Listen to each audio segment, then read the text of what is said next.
but it was quarantine. And I, you know, I'll post the article, so I won't dive into it too much, but um, I am a born into Christianity. I'm a pastor's kid, born into Pentecostalism. I'm the oldest of four girls, born 2 years apart. Come from a singing family, both sides. Come from a preaching family, both sides.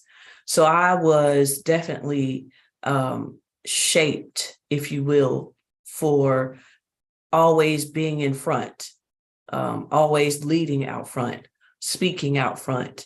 And so my life up until quarantine was very, very, very, very social.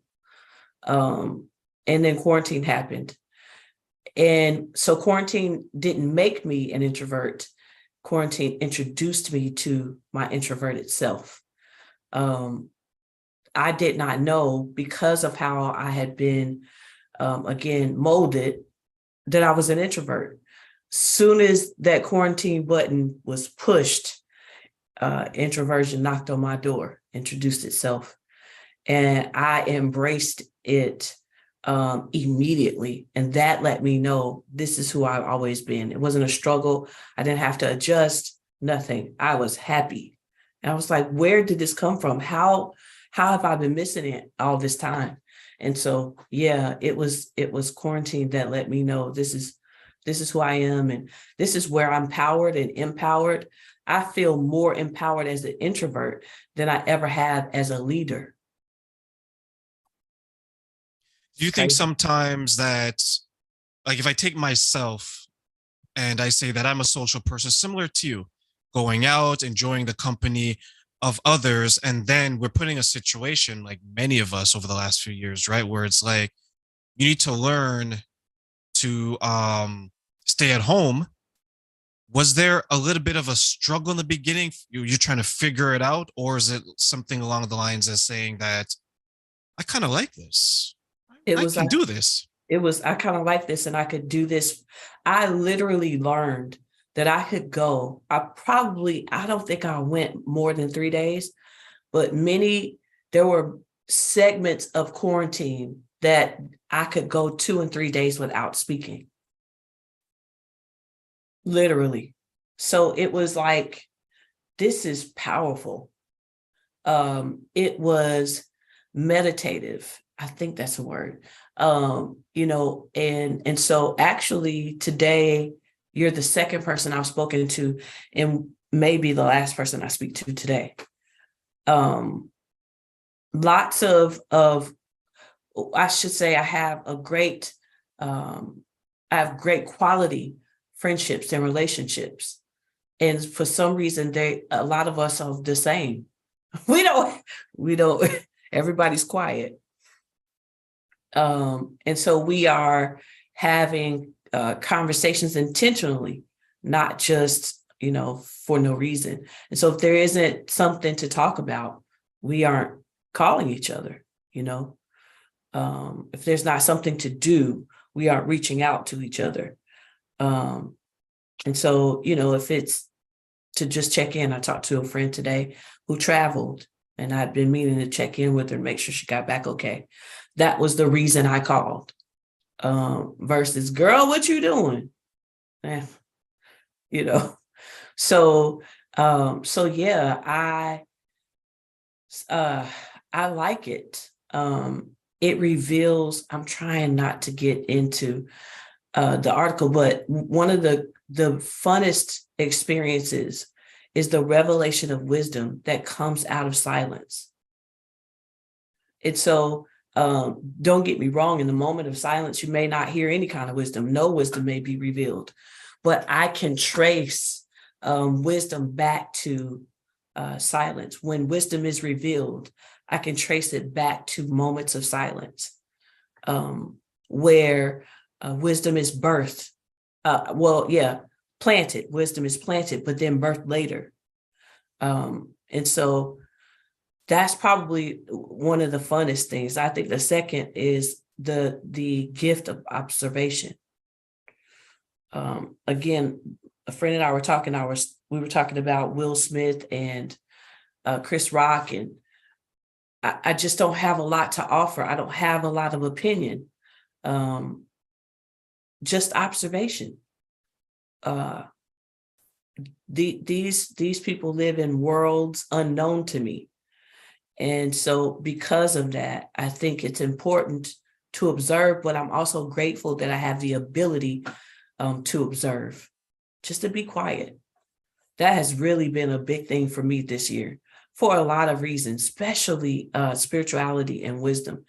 Oh my gosh. I mean, you know, every platform, every person who has a platform has something to say about their disdain for Christianity, and Christianity has a platform to talk about their disdain for Beyonce, and you know, I mean, it's just constant back and forth, and it's just like, you know, is anybody gonna just be quiet? You know, so that's kind of where I've been lately.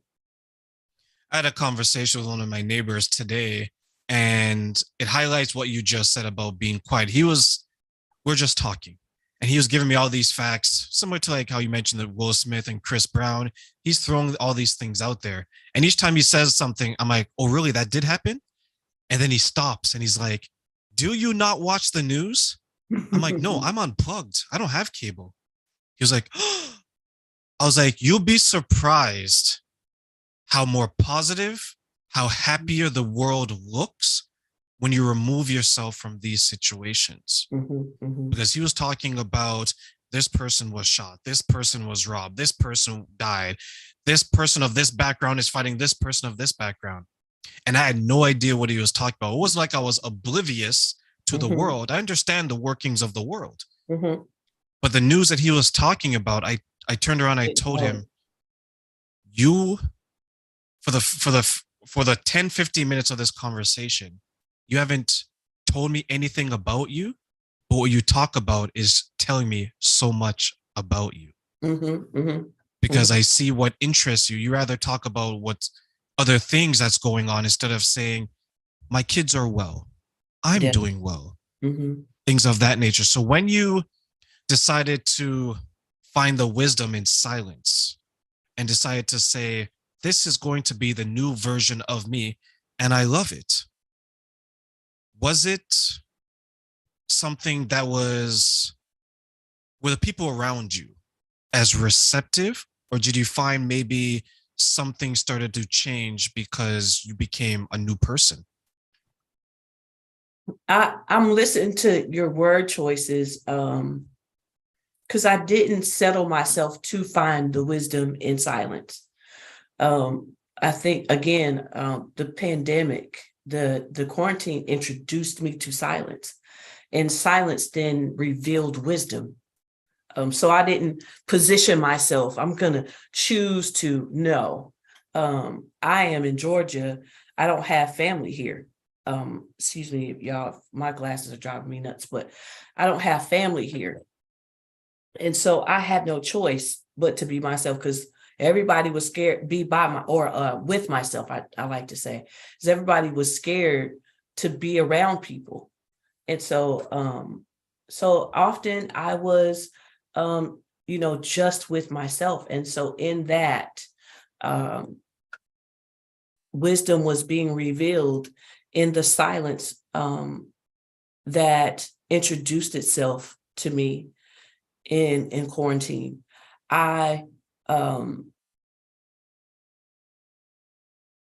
What, as it relates to my relationships, what started to happen is the relationships that are pure or not, or lacked purity, the ones that had that were toxic, started to reveal themselves and drop off.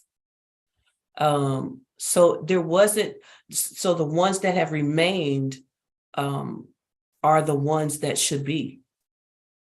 And I had recently, I'm telling on myself, but recently I went to bed and didn't realize till the next day, around about lunchtime during my planning period, that I realized that my phone hadn't been on silent since the night before, the day before. I slept all night and my phone didn't beep, buzz, nothing. I was so grateful that I had done the work and that my circle is such that everybody is asleep. I had done the work because I turned on silent because of I had people in my circle, in my world, who, had no regard for rest. And so, or don't get rest and just have no regard for me who, seeks to rest. And so now it's either I've done the work, because I've had to have conversations with family members, with people who I thought were my friends who are not anymore, about, please let me rest. Well, turn your phone on, do not disturb. I shouldn't have to make that adjustment. I'm not up texting you. You texting me. I'm not up sending Instagram, messages over and over and one video after the next. And now it seems that anyone who is left sleeps at night, and if they don't, they're considerate enough to allow me to. And so there's a lot of underlining, if you will, kudos, for lack of a better term, in my circle. People are sleeping. They want rest. Or if they aren't, I have considerate friends in my circle, considerate family members in my circle. And that's a blessing. I remember a time where I had to make a rule. 10 p.m. and I'm not answering anybody. As my father used to say, if it's an emergency, you call 911. Right? not if it's an emergency call, right? But if it's an emergency call, 911. Yeah, because he's like, what can I do? Right. Right. My rule, I made a rule that I wouldn't speak to my married friends, particularly my guy friends who are married, after 11 o'clock. Certain married friends after 10. So yeah, I understand those boundaries, and that's always fun too. The more I create boundaries, the better I get at it. I agree. I'm going to share this story because this person and I are no longer friends. So there was a time where there was someone who, Facebook, how people trying to reconnect, and there's these memories. So there was someone who I knew years ago, back when I was in elementary school and high school. So this is like 10, 15 years ago. And I guess a memory came up and she would send me a message. Hey, do you remember me? So on and so forth. And I didn't. Like, I was just truthful. I didn't remember this person. And then she sent me a second message. Okay, this person actually knows me. So I went to their profile and I looked at it and I found that they're married and they have kids. And then, but something in me told me to check the time of the messages. It was 2:00 in the morning, 3:00 in the morning. And I'm thinking, I'm looking at the picture of your husband. I'm looking at your message to me. I'm looking at your picture of your kids. I'm looking at your message to me. And it goes back to the boundaries.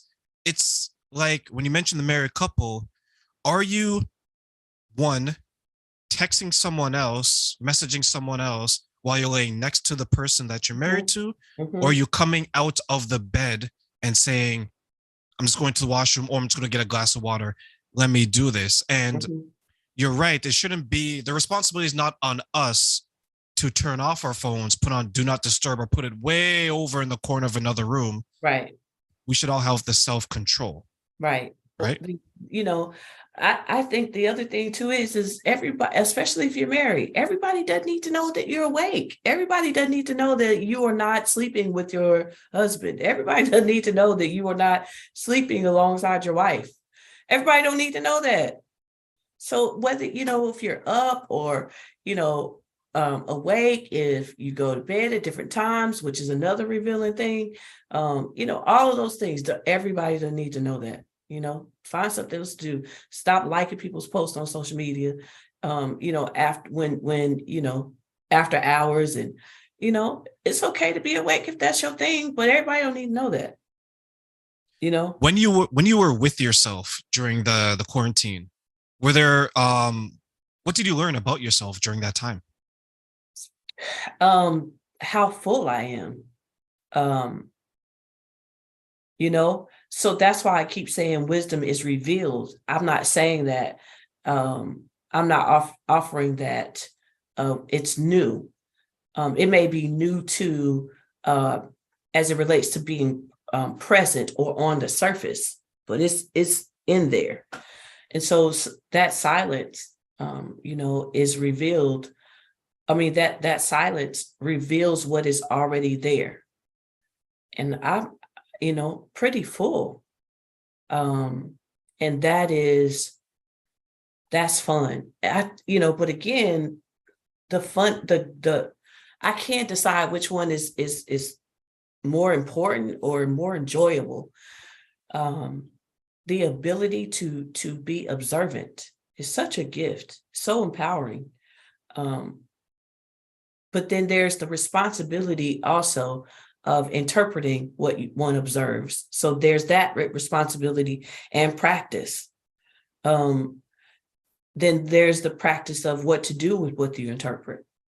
So there's a lot of different layers, um, that I don't know if people talk about, but I have the ability to be in public, to be around people, and to not have anything to offer. Wow. I thought I always had to have something to offer. I mean, I'm a preacher, for God's sakes. I'm ordained. I always have an opinion. I always have something to say. I always have, there's always something I've prayed about. I've prayed about every subject or whatever, I should always have something to say. But again, to have the conversation I had today and to offer that I don't have a resolve. I don't have a resolve about Chris Rock and Will Smith. I only have it to observe. I only know, or I only think that if it were me, I would have stayed seated. I'm not sure what I would have done, because I too am a fighter.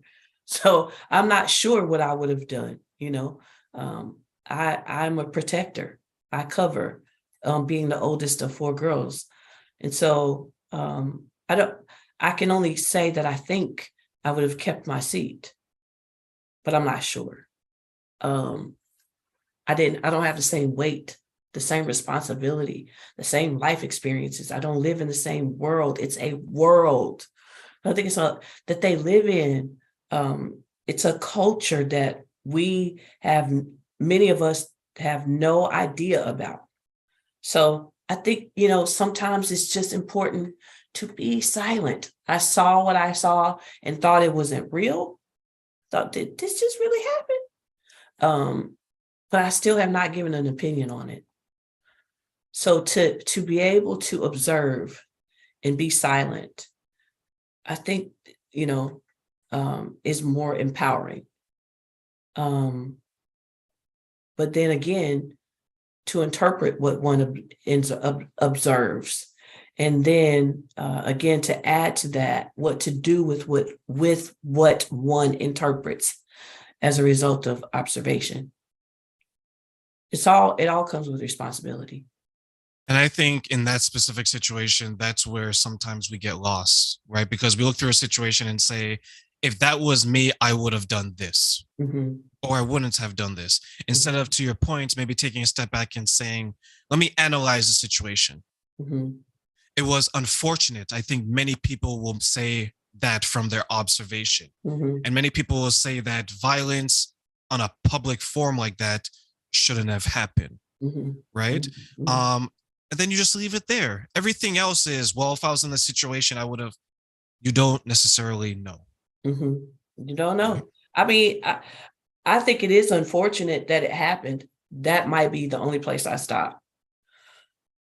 Um, I have nothing else after that. I think it's unfortunate that it happened because I am, from my observation, believe that, Will Smith was so hurt by his own reaction. I think he shocked himself even, and was regretful immediately. But that's what I observed. Nonetheless, it's great to live in a world full of people with resolves and be one who doesn't offer one, who doesn't have one to offer. Lately, all I have is a shh. So take us through your book, which is displayed behind you. Lord, I Don't Want to Die a Christian. How did that come about, and what's the meaning behind that name? Thank you for asking. I, again, born to Christianity. I offer in the book, I was born a Christian, because as long as, you're born to religious parents, you will be shaped in their beliefs. That's going to be a given, whether it be Christianity or Hinduism or Judaism, or you're going to be molded in their beliefs. And until you get to where you have a choice, that's what you are. It's what you know. So, and by having a choice, that means being aware of other options. So, you don't come to a place of choosing without or without being aware of options. So as a child, even your options are in most cases controlled. So I was born a Christian is what I say. And I expound on that in the book. Born to ministers. My grandparents were pastors. My uncles and aunts on both sides, singers and ministers and evangelists and preachers. And I mean, I just come from that culture. And I became a licensed minister, got my degree in biblical studies. Only degree I have is in biblical studies. Even ordained, but I was ordained after my first year living in China fulfilling a 2-year contract. And so it was China. It was going away for 2 years, living in a country where the doings of Christianity would get one put out. And so without the doings of Christianity, I did not know who I was. There was no church membership, and there's no place to tithe and give offering, and there was no communion, and there was no mention of the devil, and there was no Bible studies, and there's none of that. No Western culture, religious Christianity practices, none of that.